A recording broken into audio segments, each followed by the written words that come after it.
Hello everyone, unit 5 the happy prince. આગળના વિડીયોમાં આપણે આ યુનિટ 5ની ગુજરાતી સમરી છે જોઈ લીધી. હવે આ વિડીયોમાં આપણે ધ હેપી પ્રિન્સના ઓથર જે છે એટલે કે એના જે રાઇટર છે ઓસ્કર વાઇલ્ડ એના વિશે ડિટેલ મેળવીશું. હવે ઓસ્કર વાઇલ્ડ છે એનું શોર્ટ નેમ છે ઓસ્કર વાઇલ્ડ, જ્યારે એનું ફૂલ નેમ છે શું છે? Oscar Fingal O'Flahertie Wills Wilde. તો એ Oscar Fingal O'Flahertie Wills Wilde એના વિશેનું થોડુંક આપણે ડિટેલ અહીંયા મેળવીશું. તો લાઇન બાય લાઇન ડિસ્કસ કરીએ.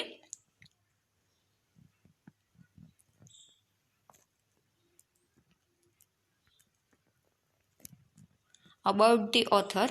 Oscar Fingal O'Flahertie Wills Wilde 1854-1900 એટલે કે Oscar Fingal of Flahertie Wills Wilde છે એનો જન્મ છે 1854માં થયેલો હતો અને જેનું ડેથ કે એનું મૃત્યુ છે 1900માં થયેલું હતું. વોઝ એન આઇરિશ રાઇટર કે પોતે શું હતા? એક તો આઇરિશ રાઇટર હતા એટલે કે આયર્લેન્ડને લગતું, અને પોતે એઝ વેલ એઝ શું હતા? રાઇટર અને એઝ વેલ એઝ પોએટ પણ હતા, એટલે કે પોતે શોર્ટ સ્ટોરી પણ લખતા, નોવેલ્સ પણ લખતા અને પોએટ્રી કવિતા પણ લખતા. He was born and grew up in Dublin. Born એટલે કે એનો જન્મ, એન્ડ ગ્રુ અપ મીન્સ મોટા થવા, ઇન દુબલિન આયર્લેન્ડ કે પોતે આયર્લેન્ડમાં આવેલું દુબલિન સિટી છે એની અંદર પોતાનો જન્મ થયેલો હતો અને મોટા પણ તે ત્યાં જ થયેલા હતા, કેમ કે આયર્લેન્ડને બિલોંગ કરતા એટલા માટે આઇરિશ રાઇટર અને પોએટ પણ હતા. His father sir William was a doctor and his mother was a poet. કે ઓસ્કર વાઇલ્ડ છે એના ફાધર છે સર વિલિયમ, એ ડૉક્ટર હતા અને એની જે મધર છે એ શું હતી? એ પોએટ હતી. એ પણ એક રાઇટર હતી, એ પણ આની જેમ ઓસ્કર વાઇલ્ડની જેમ પોએટ એટલે કે કવિ હતા. Wilde undertook classical studies in Trinity College. Oscar Wilde છે પોતે ક્લાસિકલ સ્ટડીઝ છે એ કરેલી હતી, એટલે કે શાસ્ત્રીય અભ્યાસ કરેલો હતો. ક્લાસિકલ સ્ટડી મીન્સ શાસ્ત્રીય અભ્યાસ ક્યાં કરેલો હતો? ઇન ટ્રિનિટી કોલેજ દુબલિન, કે દુબલિનમાં આવેલી ટ્રિનિટી કોલેજની અંદર પોતે શાસ્ત્રીય અભ્યાસ છે એ પણ કરેલો હતો. And won a scholarship to Oxford, અને ત્યાંથી એને સ્કોલરશિપ મળેલી હતી. શેના માટેની? ઓક્સફોર્ડ માટેની. ઓક્સફોર્ડમાં સ્ટડી કરવા જવા માટેની એને સ્કોલરશિપ પણ જીતેલી હતી. While at Oxford, he came under the influence of the aesthetic theories of John Ruskin and Walter Pater, an important critical writer of the Victorian period.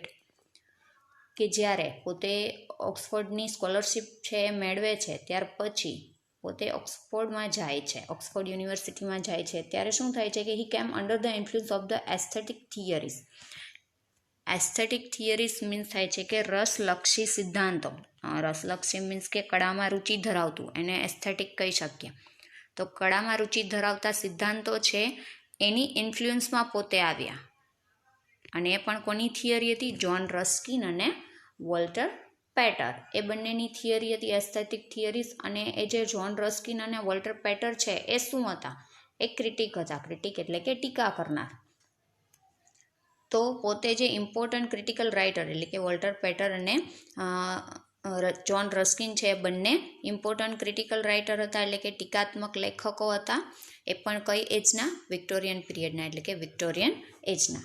કે જોન રસ્કિન અને Walter પેટર છે જે વિક્ટોરિયન પીરિયડના ખૂબ જ important ટીકાત્મક લેખકો હતા, જેની ઇન્ફ્લુઅન્સમાં જેની ઇન્ફ્લુઅન્સમાં ઓસ્કર વાઇલ્ડ આવ્યા. એટલે કે એની જે એસ્થેટિક થિયરીઝ હતી એની ઇન્ફ્લુઅન્સમાં જ્યારે આવે છે ત્યારે ખૂબ જ એનાથી એ ઇન્ફ્લુઅન્સ થઈ જાય છે. હવે વિક્ટોરિયન પીરિયડના જે આ રાઇટર છે, તો વિક્ટોરિયન પીરિયડ શું કહેવાય છે? કે વિક્ટોરિયન પીરિયડ છે એ એક એજ છે, એટલે કે એક સમય છે, ત્યારનો એક પીરિયડ છે જે 1837 અને 1901 એટલે કે 1837થી 1901ની વચ્ચે જ્યારે ક્વીન વિક્ટોરિયા છે એનું રાજ્ય હતું, બરાબર, એ ક્વીન હતી, ત્યારે એ સમયગાળો છે એને વિક્ટોરિયન એજ એટલે કે વિક્ટોરિયન પીરિયડ કહેવામાં આવે છે. એટલે ત્યારે છે બધું શું હતું? એમ કે ફેક્ટરી વર્ક ચાલુ હતા, કેમ કે કેટલું ફેક્ટરી વર્ક છે, ડેન્જર હોય છે, લોઅર ક્લાસના પીપલ છે એ બધા દુઃખ સહન કરતા વિક્ટોરિયન એજની અંદર. જે અપર ક્લાસના લોકો છે એને એને સ્લેવરી કરાવતા અને વુમન અને ચિલ્ડ્રનને કઈ રીતે ટ્રીટ કરવામાં આવતા, એટલે કે બેડલી ટ્રીટ કરવામાં આવતા. જે ચિલ્ડ્રન છે એને પણ મજૂરી કરાવવામાં આવતી, એને પણ ફેક્ટરીની અંદર વર્ક કરાવવામાં આવતું. એટલે એજની અંદર ઘણા બધા રાઇટર્સ છે જેને આના ઉપર, એટલે કે સોસાયટી જે છે, સોસાયટીની જે રિયાલિટી છે એના પર ક્રિટિસિઝમ કરેલું છે, એટલે કે એના પર ટીકા કરેલી છે, રિયાલિટીને લગતા રાઇટિંગ છે કરેલા છે. તો એ વિક્ટોરિયન પીરિયડના જે રાઇટર છે જ્હોન રસ્કિન અને વોલ્ટર પેટલ, તો પોતે પણ એ જ લખતા, એટલે કે પોતે પણ ક્રિટિકો જ હતા. એ સોસાયટીને ક્રિટિસિઝમ કરતા, સોસાયટીને ક્રિટિસાઇઝ કરતા. તો એની ઇન્ફ્લુઅન્સમાં, એના લિટરેચરની ઇન્ફ્લુઅન્સમાં જ્યારે ઓસ્કર વાઇલ્ડ છે ઓક્સફોર્ડ યુનિવર્સિટીમાં એની ઇન્ફ્લુઅન્સમાં આવે છે, એટલે કે એનાથી પ્રભાવિત થાય છે. After graduating in 1878 he settled in London. કે ઓસ્કર વાઇલ્ડ છે આફ્ટર ગ્રેજ્યુએટિંગ, કે જ્યારે એનું ગ્રેજ્યુએશન છે પૂરું થાય છે ઇન 1878, 1878માં હી સેટલડ ઇન લંડન, કે ત્યાર પછી વાઇલ્ડ છે લંડનની અંદર સેટલ થઈ જાય છે. હી ઇસ્ટાબ્લિશ્ડ himself both as a writer and a spokesperson for the School of Art for Art's sake. કે ત્યાર પછી ઇસ્ટાબ્લિશ હિમસેલ્ફ, કે પોતાની જાતને જે પ્રસ્થાપિત કરે છે કઈ રીતે, કે એઝ અ રાઇટર, એક તો લેખક તરીકે, એન્ડ એઝ અ સ્પોક્સપર્સન. સ્પોક્સપર્સન એટલે કે પ્રવક્તા, સ્પીકર, બોલનાર. For the school of art for art sake, કે જે સ્કૂલ છે આર્ટ ફોર આર્ટ શેક એના પોતે તો પ્રવક્તા અને એક લેખક, બંને રીતે પોતે પોતાનું યોગદાન આપે છે. આર્ટ ફોર આર્ટ શેક એ અહીંયા નામ છે, પણ આર્ટ ફોર આર્ટ શેક એટલે કે કલાને માટે કલા, અથવા તો કલાને ખાતર કલા. Wilde excelled as a critic of literature and society, poet, novelist and dramatist. Excelled means થાય છે કે શ્રેષ્ઠ કામગીરી, કે વાઇલ્ડે છે શ્રેષ્ઠ કામગીરી આપી હતી. શેમાં? As a critic of literature and society, કે સાહિત્યની અને સોસાયટી મીન્સ સમાજ, કે સમાજની ટીકાકાર, સાહિત્ય અને સમાજના ટીકાકાર.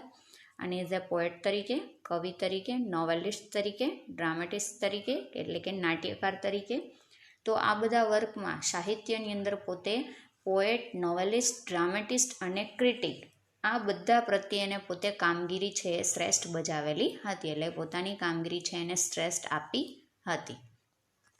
His works include an essay on aesthetism entitled The Critic as Artist, his famous novel The Picture of Dorian Gray, and several plays such as Lady Windermere's Fane, A Woman of No Importance, An Ideal Husband of his comic masterpiece, The Importance of Being Earnest. તો આ બધા એના વર્ક્સના નામ હતા, કે પોતે ઘણા બધા એસે લખેલા છે ઓન એસ્થેટિઝમ. એસ્થેટિઝમ એટલે કે કળામાં રુચિ ધરાવનાર એવા, અથવા તો રસલક્ષી એવા એને એસે લખેલા છે, ઘણા બધા નિબંધો લખેલા છે, ઘણી બધી એને નોવેલ્સ લખેલી છે, અને ઘણી બધી નોવેલ્સના અહીંયા નામ પણ આપેલા છે. એના વર્કના અહીંયા નામ જે બોલ્યા આપણે, કે the critic as an artist, his famous novel the picture of Dorian Gray, and several place, ઘણા બધા એને પ્લેસ પણ લખેલા છે, નાટકો પણ લખેલા છે, જેમ કે a lady Windermere's fine, a woman of no importance, and ideal husband of his comic masterpiece, the importance of being earnest. અહીંયા સુધી એના વર્કના નામ આપેલા હતા. His short stories collection, then એને જે શોર્ટ સ્ટોરીનું કલેક્શન આપેલું છે એના વિશે કહે છે ધ હેપી પ્રિન્સ, જે આપણે સ્ટડી કરવાના છીએ. ધ હેપી પ્રિન્સ છે શોર્ટ સ્ટોરી છે by Oscar Wilde. And other tales was published in 1888. અને બીજી ઘણી બધી ટેલ્સ, બીજી ઘણી બધી વાર્તાઓ છે એ ક્યારે પબ્લિશ થઈ હતી? 1888માં, 1888માં, જ્યારે હેપી પ્રિન્સ છે એ પબ્લિશ થઈ હતી ત્યારે જ. Wilde had been married to Constance Mary Lloyd for several years and was the father of 2 children when he met Lord Alfred Douglas, with whom he established a homosexual relationship.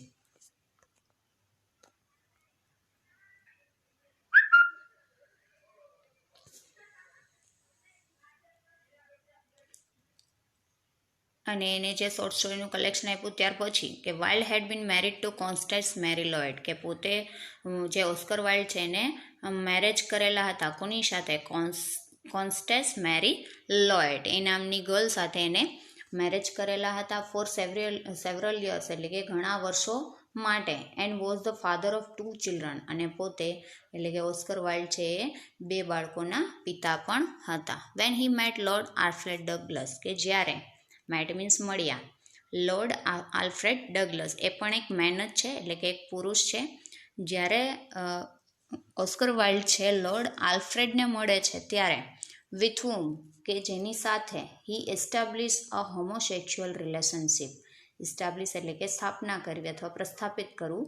હોમોસેક્સ્યુઅલ relationship એટલે હોમોસેક્સ્યુઅલ means સહજાતીય, સહજાતીય એટલે કે same જાતિ, relationship એટલે કે સંબંધ, કે જ્યારે એ lord આલ્ફ્રેડને મળે છે ત્યારે એની સાથે સજાતીય સંબંધો છે પ્રસ્થાપિત કરે છે.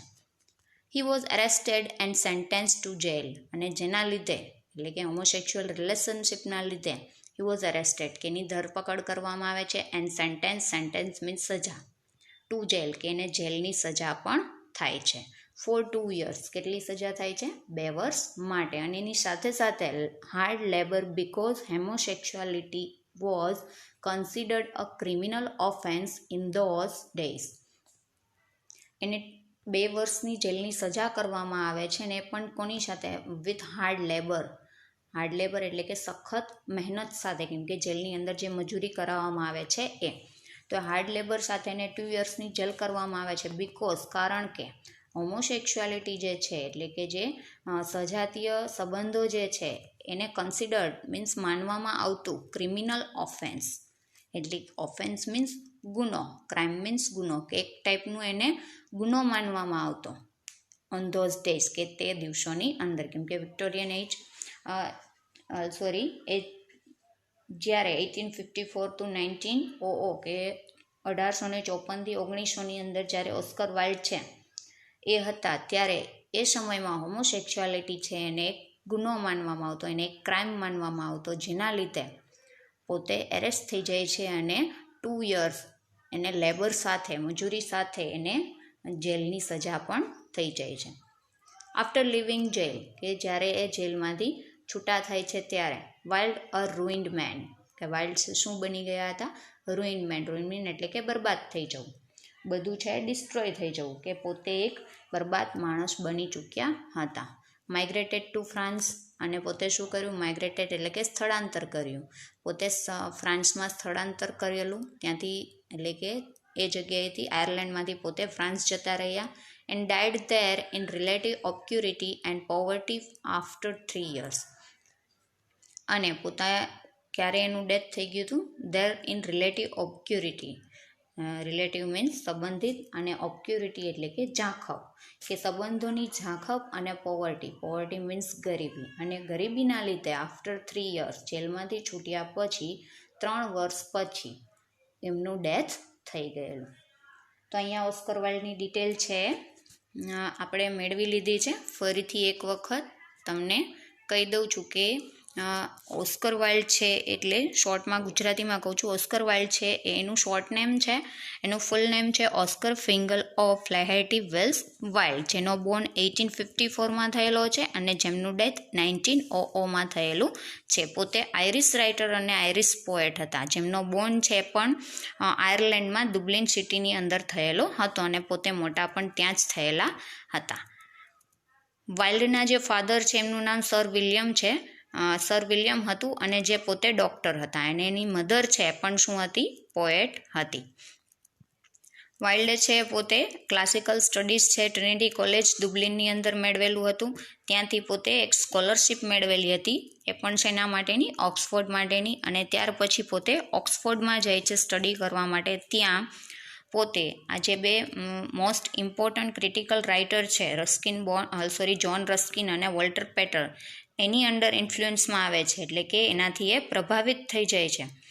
અને ત્યાર પછી પોતાનું ગ્રેજ્યુએશન છે એને 1878ની અંદર કમ્પ્લીટ કરેલું. ત્યારબાદ પોતે લંડનની અંદર સેટલ થયા, અને ત્યાં પોતે કઈ કઈ રીતે વર્ક કરેલું, એટલે કે લિટરેચરની અંદર પોતાનું યોગદાન કઈ રીતે આપેલું, જેમ કે પોતે એક તો રાઇટર બન્યા અને સ્પીકર પણ બન્યા, પોતે પ્રવક્તા પણ બન્યા.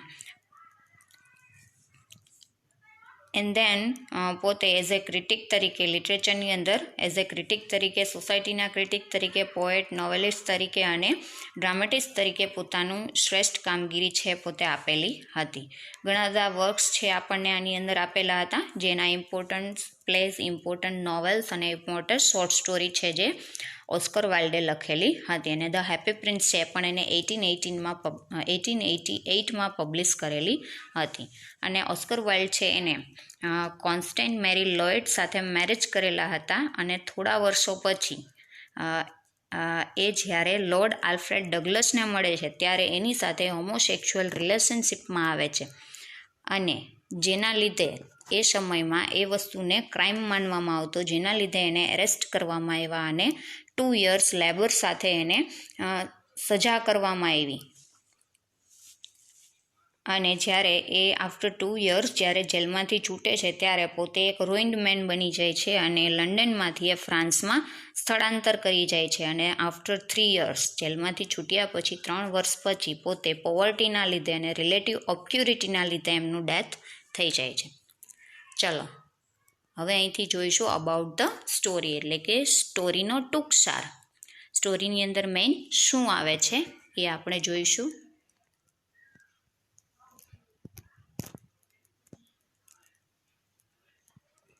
About the story. The happy prince is a fairy tale, કે હેપી પ્રિન્સ શું છે? એક ફેરી ટેલ છે. ફેરી ટેલ મીન્સ પરીઓની કથા, કે હેપી પ્રિન્સ છે એક પરીઓની જેમ કથા હોય એ રીતે એક ફેરી ટેલ છે. ઇમેજિનેશન વધુ પડતું એડ કરેલું છે, કેમ કે સ્ટેચ્યુને રિલેટેડ સ્ટોરી છે, તો સ્ટેચ્યુ છે ક્યારેય બોલતું નથી, એની અંદર લાઈફ હોતી નથી, જ્યારે આ સ્ટોરીની અંદર એ બતાવવામાં આવ્યું છે એટલા માટે એને ફેરી ટેલ છે કહેવામાં આવી છે, પરીઓની કથા. It upholds love for humanity as the ultimate virtue. Upholds means ટેકો આપવું, humanity as the ultimate virtue. Ultimate means અંતિમ, વર્ચ્યુ મીન્સ સદગુણ અથવા તો પુણ્ય. કે અહીંયા લવ ફોર હ્યુમેનિટી, કે જે માણસો માટેનો પ્રેમ છે એને પોતાનું એક અલ્ટિમેટ વર્ચ્યુ બનાવી દે છે, એટલે કે અંતિમ પુણ્ય છે ટેકો આપે છે. The prince in the story is not a living prince, કે આ સ્ટોરીની અંદર જે પ્રિન્સ છે એ કોઈ લિવિંગ પ્રિન્સ નથી, એટલે કે જીવતો જાગતો પ્રિન્સ નથી. He is a statue of a dead prince, કે શું છે? ડેડ પ્રિન્સ, એટલે કે જે મૃત્યુ પામેલો છે પ્રિન્સ, એમનું એક સ્ટેચ્યુ છે, એનું એક પૂતળું છે. Decorated with the golden leaves and precious stone, કે જે સ્ટેચ્યુ છે એને શેનીથી સુશોભિત કર્યું છે? ડેકોરેટેડ મીન્સ શણગારવું અથવા સુશોભિત કરવું. ગોલ્ડ લીવ્સ, કે એને સોનેરી પાંદડાઓથી છે ડેકોરેટ કરવામાં આવ્યું છે. એન્ડ પ્રિશિયસ સ્ટોન્સ, પ્રિશિયસ એટલે કે ખૂબ જ કિંમતી, અને ખૂબ જ કિંમતી એવા સ્ટોન્સ, પથ્થરોથી ડેકોરેટ કરવામાં આવેલું છે. He is known as the happy prince because there is a smile on his lips. Non means જાણીતો, કે પોતે હેપી પ્રિન્સ તરીકે ઓળખાતો અથવા હેપી પ્રિન્સ તરીકે બધા એને ઓળખતા. શું કામ? બિકોઝ, કારણ કે there is a smile on his lips, કે એના લિપ્સ પર, એના હોઠ પર ઓલવેઝ સ્માઇલ હતી. But the smile gradually gives way to tears, but smile gradually એટલે કે ધીમે ધીમે, ગિવ્સ મીન્સ આપવું, વે ટુ ટીયર્સ એટલે કે આંસુઓને રસ્તો, પણ આ જે સ્માઇલ છે ધીમે ધીમે આંસુઓને રસ્તો આપતી ગઈ. He cannot help crying over the scenes of misery. He cannot help crying over the scenes of misery. Scene એટલે કે દ્રશ્યો અને મિઝેરી મીન્સ દુઃખ. પણ જે સ્ટેચ્યુ છે એટલે કે જે હેપી પ્રિન્સ છે એ પોતે રડે છે, પણ આ જે દુઃખ ભરેલા દ્રશ્યો છે એના માટે એ કાંઈ પણ કોઈની મદદ કરી શકતો નથી. In the houses of the poor, એટલે કે જ્યારે સ્ટેચ્યુ છે તો સ્ટેચ્યુ છે ખૂબ જ ઊંચાઈ પર લાગેલું છે, ત્યાંથી આખું સિટી દેખાય છે, તો સિટીની અંદર જે દુઃખ જેવા દ્રશ્યો દેખાય છે, જેમ કે હાઉસીસ ઓફ પુઅર મીન્સ ગરીબ, કે ગરીબીના ઘરોમાં જે દુઃખ છે, જે લોકો દુઃખી છે એને જુએ છે તો જોઈને રડે છે, પણ એ એની હેલ્પ કરી શકતો નથી. He decides to help them with the gold leaves and costly stones. A decide means નક્કી કરવું, કે હેપી પ્રિન્સ છે એવું નક્કી કરે છે ટુ હેલ્પ ધેમ, કે લોકોને પોતે હેલ્પ કરે વિથ હિઝ ગોલ્ડ લીવ્સ. શેનાથી એની હેલ્પ કરશે? વિથ હિઝ ગોલ્ડ લીવ્સ, કે એના જે બોડી પર સોનેરી પાંદડાઓ લગાવવામાં આવેલા છે એ, એન્ડ કોસ્ટલી સ્ટોન્સ, કોસ્ટલી એટલે કે કિંમતી, ખૂબ જ કિંમતી એવા પથ્થરો છે, એનાથી એની મદદ કરશે. ગોલ્ડ લીવ્સ એટલે કે જે સ્ટેચ્યુ છે એની પરત છે ગોલ્ડની છે, આખું સ્ટેચ્યુ ગોલ્ડનું નથી હોતું, પણ એ જે ઉપરની પરત છે એટલે કે લીવ્સ કીધા છે એ ગોલ્ડના છે. અને જે કોસ્ટલી સ્ટોન એટલે કે એની આઈઝની અંદર, આંખની અંદર બે પથ્થરો છે, ખૂબ જ કિંમતી છે, અને એની હાથમાં એક તલવાર છે, એના પર એક સ્ટોન છે ખૂબ જ કિંમતી, રૂબી નામનો સ્ટોન લગાવેલો છે. તો એ એવું નક્કી કરે છે કે એનાથી એ પુઅર પીપલની હેલ્પ કરશે. In another part of the country there was a swallow that is left behind by his friend who migrate to Egypt for the oncoming winter. In another part, કે બીજા ભાગમાં, of the country means country દેશ, કે દેશના બીજા પાર્ટની અંદર, there was a સ્વેલો, કે ત્યાં એક સ્વેલો હતી. સ્વેલો છે એક ટાઈપનું બર્ડ છે, one of the bird, that is left behind by his friend. Behind એટલે કે પાછળ, લેફ્ટ મીન્સ છોડી જવું, બાય હિઝ ફ્રેન્ડ એના મિત્રો દ્વારા, હુ માઇગ્રેટ ટુ ઇજિપ્ત, માઇગ્રેટ એટલે કે સ્થળાંતર કરવું, કે જે ઇજિપ્તમાં સ્થળાંતર કરી રહ્યા હતા.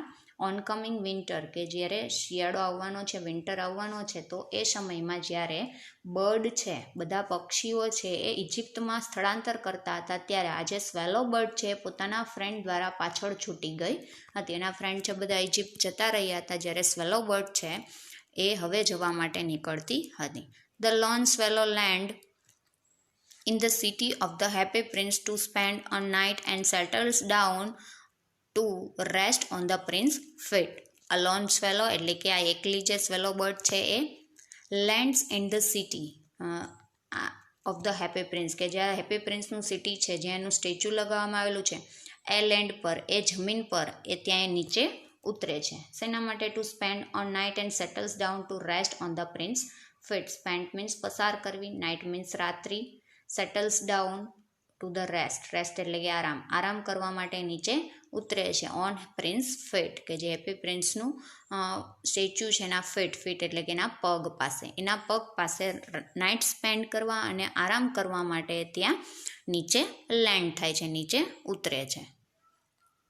કેમ કે બર્ડ છે ફ્લાય કરતું હોય છે, બરાબર, એ નીચે ઉતરે છે એટલા માટે લેન્ડ કરે છે.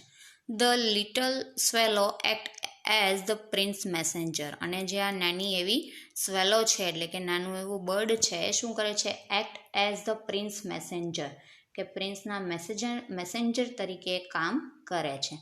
એન્ડ હી ગિવ્સ અવે ઓલ હિઝ વેલ્થ, અને જે પ્રિન્સ છે એ પોતાનું વેલ્થ એટલે કે સમૃદ્ધિ, એની પાસે જેટલું પણ વેલ્થ છે એ બધું એને આપી દે છે. After helping the prince to give all that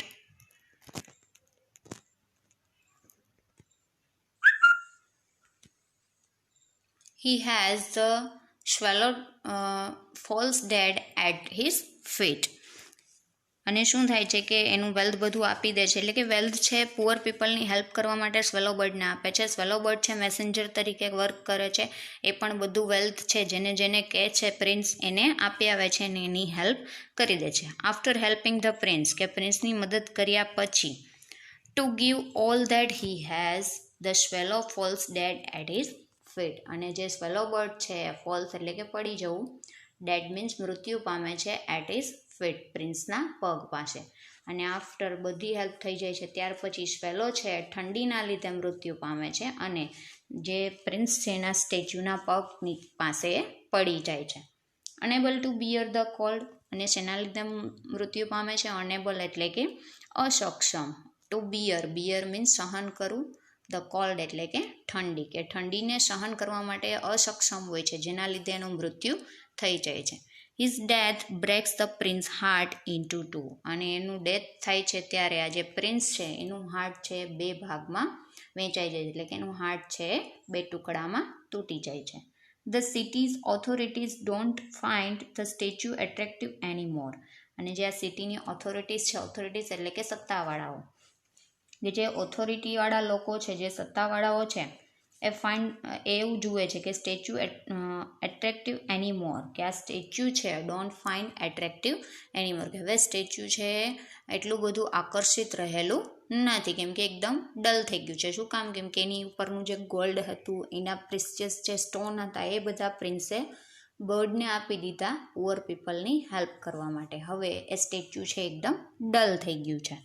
તો આ જે ઓથોરિટીવાળા છે એ વસ્તુને નોટ આઉટ કરે છે. Since the golden exterior is gone, કે ત્યાં સુધી કે જેના પર ગોલ્ડન એક્સટિરિયર એટલે કે પરત, એના પર જે સોનેરી પરત લગાવવામાં આવેલી હતી એ પણ ગોન એટલે કે જતી રહી છે. They dismantle and melt the metallic body, એ શું કરે છે? ડિસમેન્ટલ એટલે કે ઉતારું, કે એ લોકો છે એ સ્ટેચ્યુને ઉતારે છે. એન્ડ મેલ્ટ મીન્સ પીગળાવું, ધ મેટાલિક બોડી, કે એની જે મેટાલિક બોડી છે એટલે કે ધાતુની બનેલી બોડી છે એને શું કરી દે છે? મેલ્ટ કરી દે છે, ઓગાળી નાખે છે. However, the men at the foundry are unable to melt the leaden heart, કે એ બોડીને તો ઓગાળી દે છે, પણ જે ફાઉન્ડ્રી એટલે શું થાય છે કે ધાતુ કે કાચને ઓગાળવા માટેનું જે કારખાનું હોય છે, તો ફાઉન્ડ્રીની અંદર જ્યારે સ્ટેચ્યુને લઈ જવામાં આવે છે, સ્ટેચ્યુ ઓગળી જાય છે, પણ એના જે માણસો છે, મેન છે, ફાઉન્ડ્રીના મેન છે, એનાથી શું થાય છે કે એ લોકો અનેબલ હોય છે, અસક્ષમ હોય છે ટુ મેલ્ટ ધ લીડન હાર્ટ, કે એનું જે લેડનું બનેલું હાર્ટ છે એ ઓગાળી શકતા નથી, કેમ કે આખી બોડી ઓગળી જાય છે, પણ એનું પ્રિન્સનું લેડનું બનેલું હાર્ટ છે એટલે કે શીશુનું બનેલું એ હાર્ટ છે ઓગળતું નથી. And it is dumped near the swallow's body, અને એને ક્યાં ફેંકી દેવામાં છે? ડમ્પ્ડ એટલે કે ડસ્ટબિનમાં ફેંકી દેવું. નિયર ધ સ્વેલોઝ બોડી, કે જ્યાં સ્વેલો બર્ડ છે મૃત્યુ પામી હતી ત્યારે એને પણ જે ડસ્ટબિનમાં ફેંકી દેવામાં આવી હતી, એ જ ડસ્ટબિનમાં આ હાર્ટને પણ ફેંકી દેવામાં આવ્યું.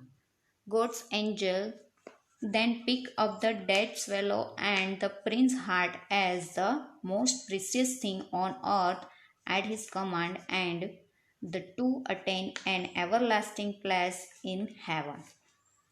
ત્યાર પછી ગોડ એ પોતાની એન્જલ્સને હેવનમાંથી અર્થ પર મોકલે છે, અને શેના માટે મોકલે છે?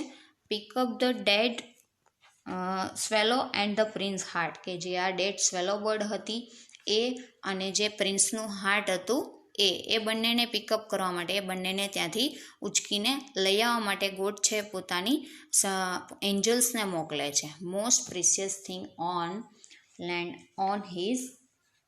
On earth at his command means આદેશ, અને પ્રિસિયસ થિંગ મીન્સ ખૂબ જ કિંમતી વસ્તુઓ, ઓન અર્થ મીન્સ પૃથ્વી પર. અને પૃથ્વી પર જ્યારે ગોડ આ બંનેને મોકલે છે ત્યારે એમ કહીને મોકલે છે કે પૃથ્વી પરની ખૂબ જ સૌથી કિંમતી વસ્તુઓ બે હોય એને તમે લઈ આવો. ત્યારે એન્જલ છે આ બે વસ્તુને લઈ જાય છે, ડેડ સ્વેલોને અને પ્રિન્સના હાર્ટને, કેમ કે મોસ્ટ પ્રિશિયસ થિંગ્સ છે અર્થ પરની આ બે જ હોય છે. અને શું થાય છે? And the two attain an everlasting place in heaven, અને આ બંને એટલે કે સ્વેલો બર્ડ અને પ્રિન્સનું હાર્ટ એ બંને છે એટેન એટલે કે પ્રાપ્ત કરવું, એવરલાસ્ટિંગ એટલે કે અનંતકાળ સુધી રહેનારું, હંમેશા ટકી રહેનારું, જ્યારે એટલે કે એનો ક્યારેય પણ નાશ થાય નહીં એવું. એવરલાસ્ટિંગ પ્લેસ જે હેવન ગણવામાં આવે છે, સ્વર્ગ ગણવામાં આવે છે, એવા પ્લેસ પર આ બંને વસ્તુને જગ્યા મળે છે, એટલે કે હેવન છે બંને પ્રાપ્ત કરી લે છે. Thus, the story teaches a very useful and very true lesson, કે આ રીતે આ સ્ટોરી છે આપણને શું શીખવે છે? ટીચીસ મીન્સ શીખવવું, very useful and very true lesson, કે ખૂબ જ ઉપયોગી અને ખૂબ જ સાચું એવું લેસન છે લાઈફનું, આપણને શીખવી જાય છે. That God loves those who love their fellow human beings, કે ગોડ છે એને લવ કરે છે, કે જે માણસ છે પોતાના સાથી મિત્રોને, એટલે કે જે માણસ છે બીજા માણસને જો લવ કરે, ગોડ છે એને લવ કરે છે. જે માણસ બીજા માણસની હેલ્પ કરે છે, જે માણસ બીજા માણસને ચાહે છે, તો ગોડ છે એવા માણસને ચાહે છે. તો અહીંયા આ અબાઉટ ધ સ્ટોરી છે ઓવર થાય છે. નેક્સ્ટ લેક્ચરમાં એટલે કે નેક્સ્ટ વિડીયોમાં આપણે ધ હેપી પ્રિન્સ ડિટેલમાં એટલે કે line by line English to Gujarati translation છે જોઈશું. ચાલો અહીંયા આપણે આ વિડીયો છે ઓવર કરશું. Thank you.